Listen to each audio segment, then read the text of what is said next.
Hello সবাইকে, welcome third ভিডিওতে। আমরা সবাই মোটামুটি জানি যে একটা ফেসবুক অ্যাড বা একটা ইনস্টাগ্রাম অ্যাড দেখতে কীরকম হয়। আপনারা সবাই ফেসবুক ব্যবহার করেন, আপনারা সবাই মেসেঞ্জার ব্যবহার করেন, আপনারা সবাই ইনস্টাগ্রাম ব্যবহার করেন এবং আপনারা যখন স্ক্রল করেন আপনারা মূলত 3 ধরনের অর্গ্যানিক জিনিস দেখতে পারেন এবং একটা অ্যাড দেখতে পারেন। অর্গ্যানিক জিনিসগুলো কী কী? মনে করেন আপনি ফেসবুক নিউজ ফিড স্ক্রল করতেছেন, আপনি ইনস্টাগ্রামের নিউজ ফিড স্ক্রল করতেছেন। স্ক্রল করতে করতে কখনো কখনো আপনি ফেসবুকে দেখবেন বিভিন্ন পেজের পোস্ট, কখনো কখনো আপনি দেখবেন বিভিন্ন গ্রুপের পোস্ট, কখনো কখনো আপনি দেখবেন আপনার বন্ধুদের পোস্ট। এই 3 ধরনের পোস্ট আপনি নর্মালি আপনার ফেসবুকে নিউজ ফিডে দেখেন এবং তারপরে কখনো কখনো এগুলোর মাঝখানে আপনি আরেকটা জিনিস দেখেন যেগুলোকে বলা হয় ফেসবুক এবং ইনস্টাগ্রাম অ্যাড। আপনারা সবাই জানেন অ্যাড দেখতে কীরকম হয়, তারপরেও বাংলাদেশের মার্কেটে আমরা সব ধরনের অ্যাড কিন্তু চলতে দেখি না। 2টা কারণ আছে। কারণ নাম্বার 1, কিছু কিছু অ্যাড একটু এক্সপেন্সিভ চালানো এবং বাংলাদেশের মার্কেটে ওই এক্সপেন্সিভ অ্যাডগুলো সব কোম্পানি চালাতে চায় না। সেকেন্ড, কিছু কিছু অ্যাড আছে যেগুলো বাংলাদেশের মার্কেটে চালালে লাভের থেকে উল্টা লস বেশি হয়। যেমন লিড অ্যাড যদি চালানো হয়, মানুষ ফার্স্টে লিড দিবে, তারপর তাকে ফোন দিয়ে ক্লোজ করতে হবে, এক্সট্রা ঝামেলা, যেটা বেশিরভাগ কোম্পানি নিতে চায় না। থার্ড, সব জিওগ্রাফির জন্য সব অ্যাড টাইপ অ্যাভেলেবল না, এটাও আরেকটা কারণ যে কারণে অনেকগুলো অ্যাড আমরা দেখতে পারি না বাংলাদেশের মার্কেটে। বাট যেহেতু আপনি একজন ফেসবুক এবং ইনস্টাগ্রাম অ্যাড এক্সপার্ট হতে যাচ্ছেন, এটা খুব ইম্পর্টেন্ট যে আপনি যত ধরনের অ্যাড আছে সব ধরনের অ্যাডের ব্যাপারে একদম খুব ক্লিয়ার নলেজ রাখেন। কোন ধরনের অ্যাড দেখতে কীরকম, কোন ধরনের অ্যাড কী কাজে ব্যবহার করা হয় এবং কোন কাজের জন্য কোন ধরনের অ্যাড সবচেয়ে বেশি এফেক্টিভ। আমার ল্যাপটপে এখন আমি আপনাদের কিছু অ্যাড দেখাবো যেগুলো খুব কমন অ্যাড, বেশিরভাগই আপনারা পরিচিত, বাট তারপরেও চলুন আমরা অ্যাডগুলো দেখি এবং অ্যাডগুলোর ব্যাপারে একটু ডিটেল কথাবার্তা বলার চেষ্টা করি অ্যাড লিঙ্গো দিয়ে। অ্যাড লিঙ্গো মানে হলো যখন মার্কেটাররা কথাবার্তা বলে তখন তারা স্পেসিফিক টার্ম ইউজ করে, বিভিন্ন ওয়ার্ড ইউজ করে, যেগুলোর সাথেও এখন আপনার পরিচিত হতে হবে, বিকজ আপনার ক্লায়েন্ট বা আপনি যে কোম্পানিতে জবের জন্য অ্যাপ্লাই করেন তারাও এই ধরনের কথাবার্তাই বলবে। সো আপনি যদি একজন ফেসবুক ইনস্টাগ্রাম অ্যাড এক্সপার্ট হইতে চান, আপনার এই লিঙ্গোগুলো জানা থাকতে পারাটা খুব বেশি জরুরি। আমরা যে অ্যাডটা দেখছি এখন আমার ল্যাপটপে, এইটা সবচেয়ে বেসিক ফর্ম অফ অ্যাড, যেটাকে বলা হয় ইমেজ অ্যাড। আপনারা দেখতে পাচ্ছেন এইটা একটা পেজের নাম। যখন আপনি ফেসবুক বা ইনস্টাগ্রামে অ্যাড দিবেন তখন ওই অ্যাডটা সবসময় একটা পেজ থেকে আসবে, যদি ফেসবুক হয়, এবং যদি ইনস্টাগ্রাম হয় তাহলে প্রোফাইল থেকে আসবে অথবা ইনস্টাগ্রামের বিজনেস প্রোফাইল থেকে আসবে। এর বাইরে অ্যাড দেওয়া সম্ভব না। আপনার যদি পেজ না থাকে ফেসবুকে বা আপনার যদি ইনস্টাগ্রামের প্রোফাইল না থাকে তাহলে আপনি কখনোই ফেসবুক বা ইনস্টাগ্রামে অ্যাড দিতে পারবেন না, এটা ম্যান্ডেটরি। সো এই ক্ষেত্রে আমরা দেখতে পাচ্ছি অ্যাডটা এসেছে ক্যানাডিয়ান ইন্টারনেট রেজিস্ট্রেশন অথরিটির কাছ থেকে। এরপরে আমরা দেখছি একটা 3 ডট, এটা একটা স্ক্রিনশট, এই কারণে আমি 3 ডটটায় ক্লিক করতে পারবো না, বাট আপনারা এই ভিডিওটা শেষ করার পরে ফেসবুকে যাবেন, আপনারা একটা অ্যাড খুঁজে বের করবেন, স্ক্রল করে ওই অ্যাডের 3 ডটটায় ক্লিক করবেন এবং ক্লিক করলে আপনারা 4টা-5টা ইন্টারেস্টিং অপশন দেখতে পারবেন। তার মধ্যে থাকবে why am I seeing this ad, আমি যদি অ্যাডটা দেখতে না চাই তাহলে আমার কী করতে হবে, এরকম অনেকগুলো অপশন আপনারা দেখবেন। আমি রেকমেন্ড করবো অপশনগুলো আপনি একটু দেখেন এবং পড়েন, তাহলে আপনারা আরেকটু ক্লিয়ার ধারণা পাবেন যে কেন ওই স্পেসিফিক অ্যাডটা ওই সময়ে আপনার নিউজ ফিডে এসেছে। এরপরে আমরা দেখতে পাচ্ছি স্পন্সর্ড নামে একটা লেখা। আপনি যখন কোনো একটা পপুলার সোশ্যাল মিডিয়া প্ল্যাটফর্ম থেকে, সবাই মোটামুটি এই রুল ফলো করে, ছোটোখাটো একদম নাম না জানে যেসব সোশ্যাল মিডিয়া আছে ওগুলো এই রুল ফলো করে না, বাট এই রুল ফলো করাটা ম্যান্ডেটরি। আপনি যদি নর্থ আমেরিকায় অ্যাড দিতে চান বা আপনি যদি ইউরোপে অ্যাড দিতে চান বা আপনি যদি কোনো পপুলার প্ল্যাটফর্ম ব্যবহার করে অ্যাড দিতে চান, এই ক্ষেত্রে আমরা মেটা নিয়ে কথা বলছি। মেটা একটা প্ল্যাটফর্ম, যে প্ল্যাটফর্মটা ফেসবুক, ইনস্টাগ্রাম এসবের মালিক, বা আমরা যদি ইউটিউবে অ্যাড দিতে চাই ওইটার মালিক গুগল। এইসব জায়গায় যখন আপনি অ্যাড দিতে চান তখন আপনার খুব ক্লিয়ারলি ডিস্টিংগুইশ করে দিতে হয় যে কোনটা অ্যাড এবং কোনটা অর্গ্যানিক কন্টেন্ট, যেন মানুষ কনফিউজ হয়ে না যায়। এবং এই কারণে লটা হইল আপনি যখন অ্যাড দিবেন তখন আপনার স্পন্সর্ড কথাটা বলে দিতে হবে। ফেসবুক এবং ইনস্টাগ্রামের ক্ষেত্রে ওরা এইভাবে পেজের নিচে ছোট করে স্পন্সর্ড কথাটা বলে দেয়, যার মানে হলো এটা একটা অ্যাড। যখন আপনি ইউটিউবে যাবেন তখন আপনি দেখবেন কোনো ভিডিও যখন শুরু হয় তখন ডান পাশে উপরে this video contents paid promotion এরকম একটা কথা আসে। যখন আপনি প্রথম আলোতে যাবেন ফর এক্সাম্পল এবং অ্যাড দেখবেন অ্যাড চয়েস নামে একটা কথা লেখা থাকে, সাধারণত ইমেজের উপরে ডান পাশে, কখনো কখনো নিচে ডান পাশে, ওগুলো গুগলের অ্যাড। সো সব কোম্পানি যখন অ্যাড দেয় ওরা ক্লিয়ারলি বলে দেয় কোনটা অ্যাড এবং কোনটা অর্গ্যানিক কন্টেন্ট। এক্ষেত্রে আমরা দেখতে পাচ্ছি স্পন্সর্ড কথাটা লেখা, এ পর্যন্ত ক্লিয়ার। এরপরে আমরা দেখতে পাচ্ছি কিছু টেক্সট এবং একটা ইমেজ। যেহেতু ইমেজ ব্যাপারটা এই অ্যাডটার মেইন জিনিস, এই কারণে এই অ্যাডটাকে বলা হয় ইমেজ অ্যাড এবং এটা সবচেয়ে পপুলার এবং সবচেয়ে কমন অ্যাড টাইপ। সব ক্যাম্পেইন, আপনি যেই ক্যাম্পেইনই চালান 99.9% ক্ষেত্রে আপনি ইমেজ অ্যাড নিয়ে ডিল করবেন।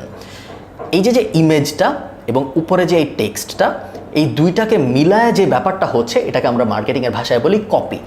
যখন আপনি দেখবেন অনেক সময় আপনাকে মানুষ জিজ্ঞেস করবে যে এটার কপি বানাইছো বা ওটার কপি হয়েছে বা কপিতে কি দিব, কপি কথাটা যখন ব্যবহার করা হয় ওইটা মূলত টেক্সট, ইমেজ, ভিডিও, কাস্টমার বা পোটেনশিয়াল কাস্টমার যে জিনিসটা দেখবে বা আমি যা দেখায় কাস্টমার বা পোটেনশিয়াল কাস্টমারকে কনভিন্স করার চেষ্টা করব, ওই ব্যাপারটাকে আমরা মার্কেটিংয়ের ভাষায় বলি কপি। তো এই ক্ষেত্রে আপনারা দেখতে পাচ্ছেন কপির ভিতরে আছে টেক্সট এবং কপির ভিতরে আছে একটা ইমেজ। তারপরে আমরা দেখতে পাচ্ছি এখানে আছে ইউআরএল মডিফাই করা যায়, পরে আমরা দেখব কিভাবে করতে হয়। এরপরে আছে একটা হেডলাইন, তারপরে আছে একটা স্মল ডেসক্রিপশন, অনেকে বলে মিনি ডেসক্রিপশন, এবং তারপরে ডান পাশে আছে একটা সিটিএ কথাটার মানে হলো কল টু অ্যাকশন বা অনেকে বলে বাটন, অফিসিয়াল নাম হলো সিটিএ। এখানে শপ নাও লেখা, বাট এটা মডিফাই করা যায়, শপ নাও, কল নাও, বুক নাও, হাবিজাবি অনেক কিছু দেওয়া যায়। আপনি নিজের ইচ্ছা মতো যা ইচ্ছা লিখতে পারবেন না, ফেসবুকেরই একটা লিস্ট আছে 10টার, ওই 10টা থেকে একটা পিক করতে হয়। আমরা যদি আরও কিছু অ্যাড টাইপ দেখি, সেকেন্ড অ্যাড টাইপটা হলো ইনস্টাগ্রাম ইমেজ অ্যাড।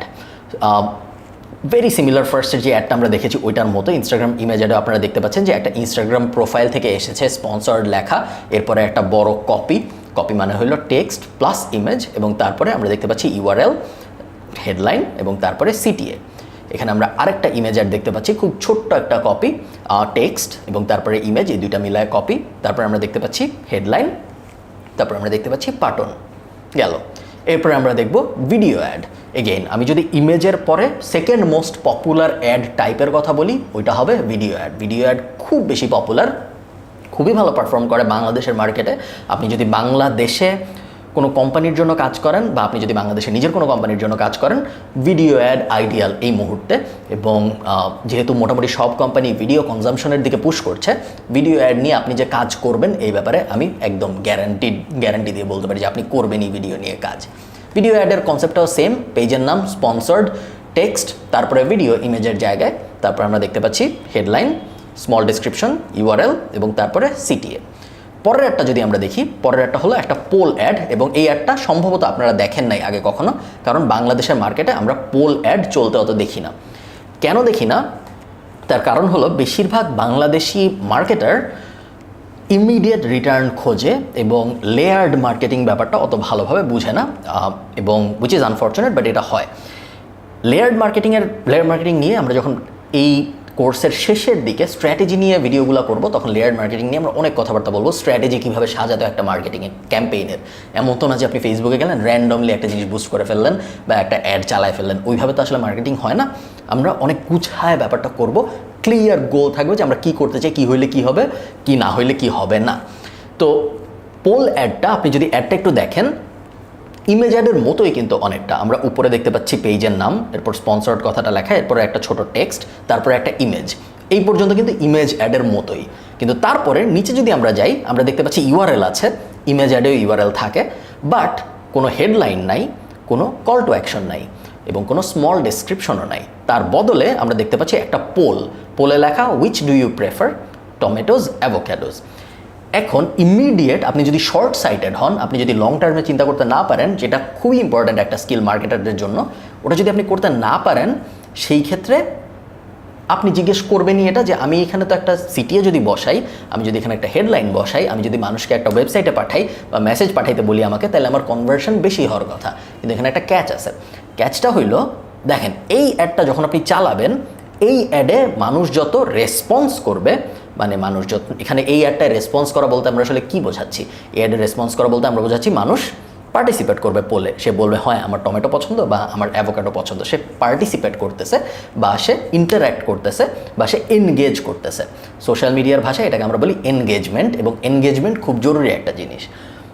আপনি যখন এনগেজমেন্ট ক্যাম্পেইন চালাবেন, যেই ক্যাম্পেইনের মূল উদ্দেশ্য হলো আমার যে পোটেনশিয়াল কাস্টমার তার সাথে আমার পেজের এনগেজমেন্ট ঘটানো, সে কোনো একটা অ্যাকশন নেয় যাতে আমার পেজে এসে। এনগেজমেন্টের সবচেয়ে কমন অ্যাকশনগুলো হলো লাইক দেওয়া, কমেন্ট করা, শেয়ার করা বা এই ক্ষেত্রে পোলে পার্টিসিপেট করা, ঠিক আছে? এবং আপনি যদি কোনো একটা কাস্টমারকে আপনার কোনো একটা পেজের কোনো একটা পোস্টে এনগেজ করাইতে পারেন, তাহলে দুইটা বেনিফিট। এক নম্বর বেনিফিট, পরবর্তীতে শুধুমাত্র যারা এনগেজ করেছে তাদেরকে আপনি একটা অ্যাড দেখাতে পারবেন, সো রিটার্গেটিংয়ের অপশন চলে আসে। সেকেন্ড বেনিফিট হইলো যখন কেউ আপনার পেজে এনগেজ করে তখন পরবর্তীতে আপনি যখন অর্গানিক পোস্ট করবেন, নর্মাল পোস্ট হবে যখন, ওই পোস্টগুলো ওই সব মানুষের নিউজ ফিডে কিন্তু বেশি যাবে। আপনারা এটা অলরেডি আপনাদের নিজেদের জীবনে হয়তো দেখেছেন যে আপনি কখনো একটা পেজকে দেখেন নাই ফেসবুকে, হঠাৎ একদিন আপনি একটা পেজকে মেসেজ পাঠিয়েছেন বা পেজের কোনো একটা পোস্টে লাইক দিয়েছেন, তারপরে দেখলেন ওই পেজটা আপনার নিউজ ফিডের ভিতরে আসা শুরু করেছে, কারণ আপনি ওই পেজের সাথে এনগেজ করেছেন। সো এনগেজ অর্গানিক্যালি অনেক সময় হয়, এই ক্ষেত্রে আমরা অ্যাড দিয়ে মানুষকে এনগেজ করাবো, এবং অ্যাড দিয়ে যদি আমরা এনগেজ করাতে পারি, এই ধরনের অ্যাড যেহেতু বাংলাদেশের মার্কেটে চলে না, মানে বেশিরভাগ মানুষ ইউজ করে না, এই কারণে খরচ অনেক কমে আসে, আমাদের যে কস্ট পার ক্লিক ওইটা অনেক কমে আসে, সো কাস্টমারের কাছে রিচ করার কস্ট অনেক কমে যায়, অনেক অনেক ধরনের বেনিফিট চলে আসে। এই কারণে আমি পোল অ্যাড, লেয়ার্ড অ্যাড হিসেবে অনেক পছন্দ করি। অনেকেই হয়তো আপনারা পোল অ্যাড দেখেন, এই কারণে আমি পোল অ্যাড নিয়ে অনেকক্ষণ কথাবার্তা বললাম। এরপরে আমরা যে অ্যাডটা দেখব, এই অ্যাডটার নাম হলো ক্যারোসেল অ্যাড। ক্যারোসেল বলার কারণ হলো এই অ্যাডে আপনারা দেখতে পাচ্ছেন আমরা 5টা বা 6টা ইমেজের অপশন পাচ্ছি, যেটা কিন্তু আমরা নর্মাল ইমেজ অ্যাডে, নর্মাল ভিডিও অ্যাডে, নর্মাল পোল অ্যাডে পাই না। ওগুলো কী হয়, আমাদের একটা ইমেজ ইউজ করতে হয় বা একটা ভিডিও ইউজ করতে হয় বা একটা জিফ ইউজ করতে হয়। এই ক্ষেত্রে আমরা দেখতে পাচ্ছি আমরা আপ টু 5টা 6টা পর্যন্ত ইমেজ ব্যবহার করতে পারছি, এবং এই কারণেই এই অ্যাডটা আপনি যদি ই কমার্স কোম্পানি হন, আপনি যদি এফ কমার্স কোম্পানি হন, আপনি যদি এমন একটা কোম্পানি হন যার অনেকগুলো প্রোডাক্ট একটা অ্যাডের মধ্যেই দেখাইতে হবে, তাহলে আপনার জন্য এই টাইপ অ্যাড কিন্তু আদর্শ অ্যাড। এবং এই কারণে আপনি দেখবেন ই কমার্স কোম্পানিরা এই অ্যাডটা একদম পাগলের মতো ব্যবহার করে। সেম কনসেপ্ট, পেজের নাম, স্পন্সর্ড, এরপরে টেক্সট, এবং তারপরে আমরা নিচে দেখতে পাচ্ছি ইমেজের সাথে ছোট্ট একটা হেডলাইন, ছোট্ট একটা ডেসক্রিপশন, এবং তারপরে ছোট্ট একটা সিটিএ। এখানে অ্যারোতে ক্লিক করে করে সরা যাবে, এবং এভাবে আপনি 5টা বা 6টা ইমেজ দেখাতে পারবেন। আপনি যদি মোবাইলে থাকেন তাহলে এভাবে স্ক্রল করে করে আমরা 5টা বা 6টা ইমেজ দেখাতে পারবো। ক্যারোসেল অ্যাড খুব বেশি পপুলার একটা অ্যাড, ইমেজ এবং ভিডিও অ্যাডের মতো অত পপুলার না হলেও অনেক পপুলার এবং অনেক ওয়াইডলি ইউজ হয়। এবং আমি মোটামুটিভাবে শিওর যে আপনারা যখন কাজকর্ম শুরু করবেন আপনারা ক্যারোসেল অ্যাড নিয়েও অনেক অনেক কাজ করবেন। নেক্সট অ্যাডে যদি আমরা যাই, এই অ্যাডটা কেউ অত ব্যবহার করে না, এবং এই কারণে আমি শুরুতে পুরোপুরি শিওর ছিলাম না যে এই অ্যাডটা আপনাদের দেখানো উচিত নাকি উচিত না, বিকজ এটা আমি নিজেও অনেক বেশি ব্যবহার করি না। এটা মূলত ব্র্যান্ডিংয়ের পারপাসে ব্যবহার করা হয়, এবং আপনার যদি কোনো একটা কন্টেন্ট বা কোনো একটা আইডিয়া থাকে যেটা আপনার মনে হয় ইনফরমেশন হিসেবে খুব ভালো পারফর্ম করবে, তাহলে ওই কন্টেন্ট বা ওই আইডিয়াটাকে আপনি যদি ইমেজ ফর্মে নিতে পারেন, তাহলে সেই ইমেজ ফর্মে ওই কন্টেন্টটা নেওয়ার পরে এইরকম শেপ করে যদি অ্যাড চালানো হয়, তাহলে এই অ্যাডটা কখনো কখনো ভালো পারফর্ম করে। এগেইন মূলত এনগেজমেন্টের জন্য এটা আপনি দেখতে পাচ্ছেন যে এটায় আপনার কোনো ধরনের কল টু অ্যাকশন বসানোর কোনো সুযোগ নেই। এটা দিয়ে মূলত আপনি মানুষদের ইমেজ দেখাতে পারবেন, এবং ইমেজ এবং ওই উপরের ছোট্ট টেক্সটটা দেখানোর মাধ্যমে আপনাদের স্টোরিটা বলতে পারতে হবে। বেশিরভাগ ডিজিটাল মার্কেটার ওইটা অ্যাভয়েড করার চেষ্টা করে, বিকজ শুধুমাত্র ইমেজ এবং একটা টেক্সট দিয়ে স্টোরি বলতে পারাটা কষ্টকর। যেহেতু বেশিরভাগ মার্কেটার অ্যাভয়েড করার চেষ্টা করে, ওখানেই অপরচুনিটি বেশি, কারণ যেসব অ্যাড কম ইউজ হয় ওই সব অ্যাড দিতে কিন্তু খরচও কম লাগে, বিকজ ওই সব অ্যাডের যেহেতু কম্পিটিশন কম, এই কারণে ওইসব অ্যাডে নিউজ ফিড প্লেসমেন্টের খরচও কম। আমরা এরপরে আরও ডিটেইলে যে যখন কথাবার্তা বলবো যে কিভাবে আমরা একটা অ্যাডের কস্ট আসলে কীভাবে সিলেক্ট হয়, ওটা নিয়ে যখন আমরা আরও ডিটেইলে কথাবার্তা বলবো তখন আপনি বুঝতে পারবেন যে এক্স্যাক্টলি আমি কী বলতেছি। নেক্সট অ্যাডে যদি আমরা চলে যাই, এটাকে বলে লিড অ্যাড। এগেইন বাংলাদেশে খুব বেশি পপুলার না, বাট ইন্টারন্যাশনালি আমরা যখন অ্যাড চালাই আমরা লিড অ্যাড অনেক বেশি ব্যবহার করি। এবং আমি বলবো আমি যখন ইউরোপে অ্যাড চালাই, যেহেতু আমাদের ইউরোপে এজেন্সি আছে, আমাদের সবচেয়ে কমন অ্যাড হলো লিড অ্যাড, হয় ভিডিও অ্যাড অথবা লিড অ্যাড। এই দুইটা অ্যাড আমরা একদম রেগুলারলি চালাই। আমরা যদি অ্যাডটা একটু দেখার চেষ্টা করি, এটা হলো এই একটা 2 স্টেপ অ্যাড। 2 স্টেপ অ্যাড মানে হলো প্রথমে একটা জিনিস আপনি ক্লিক করবেন এবং তারপরে আরেকটা জিনিস ওপেন হবে, তারপর ওই ফর্মটা ফিল আপ করতে হবে। সো 2 স্টেপ বলার কারণ হলো একটা স্টেপের বেশি আছে অ্যাডের ভিতরে। সো এটা হলো স্টেপ 1। আমরা দেখতে পাচ্ছি পেজের নাম, স্পন্সর্ড, টেক্সট ওইটুক সেম, এরপরে ইমেজ, এখানে আপনি ভিডিও দিতে পারেন চাইলে, headline, URL, small description, CTA, same exactly image অ্যাডের মতো। বাট টুইস্টটা হলো যখন আপনি লার্ন মোরে ক্লিক করবেন বা বুক নাওয়ে ক্লিক করবেন, তখন এরকম একটা ফর্ম ফেসবুকের ভিতরেই ওপেন হবে। অন্যান্য ওয়েবসাইটে যেয়ে না, আপনি যদি ইমেজ অ্যাড ব্যবহার করতেন তাহলে কিন্তু অন্য ওয়েবসাইটে চলে যেত ওখানে ক্লিক করার সাথে সাথে। বাট আপনি যেহেতু লিড অ্যাড ব্যবহার করতেছেন, ফেসবুকের ভিতরেই ছোট্ট একটা ফর্ম ওপেন হবে এবং ওই ফর্মটা আপনি মডিফাই করতে পারবেন। ওই ফর্মের ভিতরে আপনি যেই ইনফরমেশন চান কাস্টমারের কাছ থেকে ওই ইনফরমেশন নিতে পারবেন। এখন আমি যদি রিয়েল লাইফ কেসের কথা বলি, ধরেন কথার কথা আপনার একটা গাড়ির শোরুম আছে, আপনি চান এমন মানুষকে রিচ করতে যারা গাড়ি কিনতে আগ্রহী। গাড়ি একটা high ticket item. High ticket item কথাটার মানে হলো এমন মানুষ নাই যে একটা অ্যাড দেখে বলবে যে একটা গাড়ির অ্যাড দেখছি এখন আমি গাড়িটা কিনে ফেলি অনলাইনে, এরকম কেউ নাই। যেহেতু গাড়ির দাম 15 লাখ, 20 লাখ, 30 লাখ, 40 লাখ, দামি জিনিস, হাই টিকেট, অনেক দাম। সো এইসব ক্ষেত্রে সেলসম্যানরা ক্লোজ করে। ক্লোজ করার মানে কি, সেলসম্যানরা ইনফরমেশনটা নেয়, লিডটা নেয়, কাস্টমারের ডিটেলটা নেয়, তারপর সেলসম্যান ফোন দেয়, ফোন দিয়ে তার সাথে কথাবার্তা বলে তাকে কনভিন্স করে শেষ পর্যন্ত বেচায়। মার্কেটিংয়ের দুইটা স্টেপ এক্ষেত্রে, মার্কেটিং এবং সেলস একসাথে কাজ করতেছে। মার্কেটিং, আপনি একজন মার্কেটার, আপনি একজন ফেসবুক এবং ইনস্টাগ্রাম অ্যাড এক্সপার্ট হিসেবে আপনার কাজ এক্ষেত্রে হবে লিড জেনারেট করা। লিড জেনারেট করা বলতে কি, আপনি এই অ্যাডটা ব্যবহার করে গাড়ির যে সেলসম্যান আছে তাকে প্রত্যেকদিন সকালবেলা 20টা লিড দিবেন, দিয়ে বলবেন যে এই 20 জন গত 24 ঘন্টায় ফর্ম ফিল আপ করছে, এই 20 জন গাড়ির ব্যাপারে আরও জানতে আগ্রহী। সেলসম্যানের কাজ হবে এই 20 জনকে ফোন দেওয়া, বোঝার চেষ্টা করা যে এদের কেউ গাড়ি কিনবে নাকি, কার জন্য কোন গাড়ি পারফেক্ট হবে, এবং তারপর কনভিন্স করার চেষ্টা করা যেন মানুষটা গাড়ি কিনে। সো মার্কেটিং এবং সেলস দুইটা একসাথে কাজ করে যখন লিড অ্যাড চালানো হয়। সেম জিনিস আমরা আমাদের এজেন্সির জন্য করি, সারাক্ষণ অ্যাড চলে, যারা আমাদের এসইও সার্ভিস নিতে চায়, ফেসবুক অ্যাড সার্ভিস নিতে চায়, পেইড মার্কেটিংয়ের বিভিন্ন সার্ভিস নিতে চায়, তারা লিড দেয়, তারা তাদের নাম, ইমেল, ফোন নাম্বার, কোম্পানির নাম এগুলো দেয়, তারপরে আমাদের সেলসম্যানরা তাদের ফোন দেয়, বিকজ ওইটাও কিন্তু হাই টিকেট, ওটা প্রত্যেক মাসে $500 $1000 করে দিতে হচ্ছে। সো ফোন দিয়ে আমরা কনভিন্স করার চেষ্টা করি। লিড অ্যাড বাংলাদেশে আমি খুব বেশি ব্যবহার করতে দেখিনি, আমি কিছু দেখেছি ফ্ল্যাট বিক্রির জন্য আমি ব্যবহার করতে দেখেছি, গাড়ির জন্য দেখিনি। ফ্ল্যাট বিক্রি এবং জমি বিক্রির জন্য আমি লিড অ্যাড ব্যবহার করতে দেখেছি। যেই কজন আমার পরিচিত লিড অ্যাড চালায় সবাই বলেছে বেশ ভালো রেজাল্ট আসে লিড অ্যাডের। লিড অ্যাডের খরচ একটু কম, তার মেইন কারণ হলো দুইটা কারণ। একটা কারণ তো আমি আগেই বলেছি যে যেহেতু কম ইউজ হয় এই কারণে খরচ কমে আসে। আরেকটা কারণ হলো লিড অ্যাডে আমরা মানুষকে ফেসবুকের বাইরে পাঠাই না বা ইনস্টাগ্রামের বাইরে পাঠাই না, এটার ভিতরেই ফর্ম ওপেন হয়। প্রত্যেকটা প্ল্যাটফর্ম চায় যে মানুষ তাদের প্ল্যাটফর্মের ভিতরেই থাকুক, বাইরে না যাক। ফেসবুকও চায় যে মানুষ সারাক্ষণ ফেসবুকেই থাকুক, ইনস্টাগ্রাম চায় মানুষ সারাক্ষণ ইনস্টাগ্রামে থাকুক।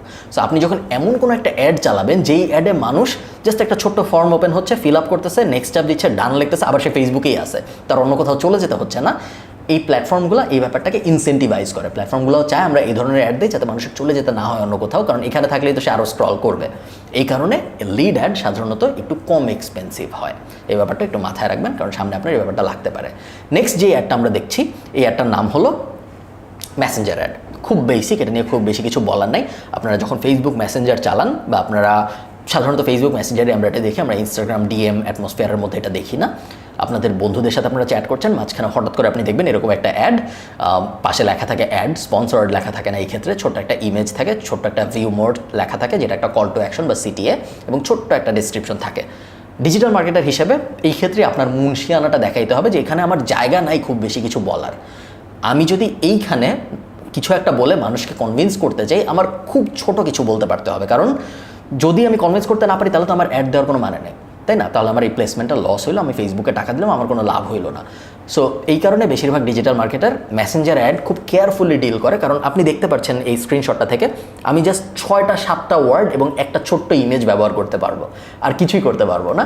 এবং এই কারণে এই অ্যাডটা নিয়ে ডিল করাটা খুব বেশি ট্রিকি। এই অ্যাডটা সাধারণত যারা ব্যবহার করে তারা বেশিরভাগ সময় মানুষকে মেসেজই পাঠাইতে বলে ফেসবুকে, কারণ যেহেতু এটা একটা মেসেঞ্জার অ্যাড, সে অলরেডি মেসেঞ্জার অ্যাটমসফিয়ারের মধ্যে আছে। এগেইন আমি আপনাদের এই মেসেঞ্জার অ্যাডটার সাথে পরিচয় করে দেওয়ার জন্য এই স্লাইডটা রেখেছি। এই কয়টা আমরা ইন জেনারেল বলবো কমন অ্যাড টাইপ। এছাড়াও আরও কিছু অ্যাড টাইপ আছে যেগুলো নিয়ে আমরা যখন সামনে ক্যাম্পেইনের ডিটেল লেভেলে যাবো ওগুলো নিয়ে আমরা কথাবার্তা বলবো, বাট মোটামুটিভাবে এই কয়টা অ্যাড টাইপ আপনার জন্য জানা মাস্ট। আপনি ন্যাশনালি কাজ করেন, ইন্টারন্যাশনালি কাজ করেন, যেভাবে আপনি কাজ করেন এই কয়টা অ্যাড টাইপের সংস্পর্শে আপনি আসবেন। চলো আমরা পরের ভিডিওতে চলে যাই।